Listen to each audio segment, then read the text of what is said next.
Taylor was convicted of killing his girlfriend and her 3 children in St. Louis County. Now you can see behind me protesters are holding signs on the side of the road and forming a circle, sharing their frustration over the growing number of executions in Missouri. Reich's bill has not been assigned a committee just yet, and within the last hour we've heard back from CPS responding to our request for comment. This is where Boone County crews would normally put Ashland's recycling bin. But they told me during pickups in January, at least 25% of the recycling they found in here didn't belong, like styrofoam. So they couldn't recycle any of it. Here is Hudson Hall. That's where police confirmed the student was last seen alive. Court document shows officers retraced his steps, obtaining records showing he took a short Uber drive to her North Columbia home just minutes away from campus. Developing details this evening, I'm at Hudson Hall where Samuel Clemens' mother reported him missing just last week. Entering a new stage in life can be daunting, but the College Tour TV series aims at taking away some of that stress from new college students. Right now, the theater is showing the episode, which takes a closer look at what Mizzou has to offer. Right now, these signs are outside this recycling lot, telling people how they should dispose of their recycling. But Boone County and Ashland city leaders want to put these signs on those containers to reduce illegal dumping. And that's not it. The hope is that people don't have to come all the way out here to recycle. Some say one man's trash is another man's treasure. You'll always have folks that see an empty dumpster and take advantage of it. But in Ashland, recycling processors aren't finding treasure in these containers. The entire recycling lot was just full of trash. Nothing was in the bins. The bins were overflowing. Because of that, the Ashland city administrator says Boone County is refusing to cycle its containers through his city. This is where Boone County crews would normally put Ashland's recycling bin. But they told me during pickups in January, at least 25% of the recycling they found in here didn't belong, like styrofoam. So they couldn't recycle any of it. Boone County senior planner Thaddeus Yonke says this is an unprecedented measure.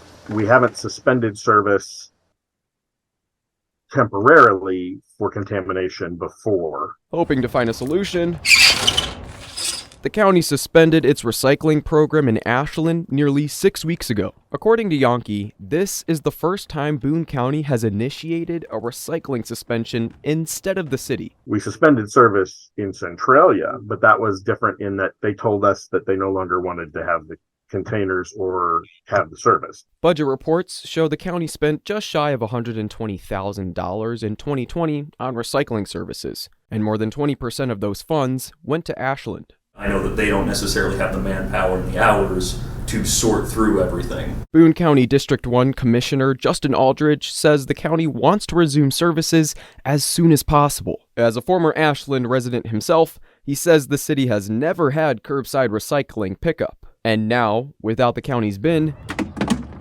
people in Ashland only have one option to recycle: to use this bin that the city buys from a third-party contractor called Republic. The city administrator told me they have a backup plan. We've got some new signage coming that will look a lot like what Columbia uses on their recycling lots. But Yonke says they might be recycling one problem for another. We have to resign all of the containers, though. That's one of the fleet, and so we don't know which container will get put there. Still, other leaders say there's no reason for people to throw away hope. We'd like to get folks just to do the right thing and give them the information and tools to do the right thing. Doing the right thing to make Ashland a cleaner and greener home. Everyone I talked to said the situation here in Ashland has no end in sight. But the conversation about recycling in Columbia, it's not over either. Tonight, the Solid Waste Department is inviting the public to an input meeting about recycling in the city.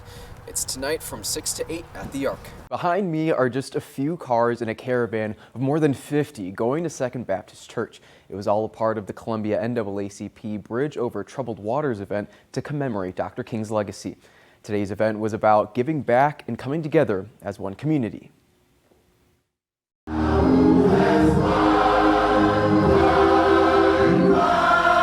The Columbia NAACP honored Dr. Martin Luther King Jr. So it's a day of service for us. The president of the Columbia chapter, Mary Ratliff, is closing the gap. There's such a gap, such a disparity in what happens with African American and what happens with I want to work, as Dr. King worked, to try to close that gap. People filled the Martin Luther King Memorial at Battle Gardens near the Katy Trail. So the challenge that he presents to us today.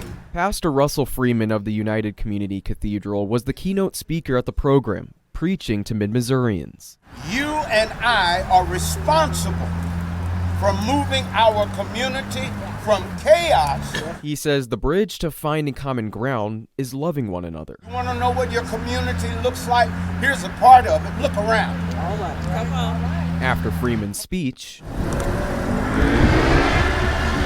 more than 50 cars drove to Second Baptist Church as the Columbia Community Service aides led the caravan to 4th Street and Broadway. Other community leaders joined the celebration, including Mayor Barbara Buffalo. When I think about the inequalities within our community, within our state, within our nation, I think about how every day we can lead with service and with our hearts, and make sure that we're keeping those in mind as we're making these decisions. Because they believe that Columbia needs to change and that we can be the change. Ratliff says the service is continuing tonight. Just after I left Second Baptist Church earlier, members of the NAACP handed out meals for people experiencing homelessness.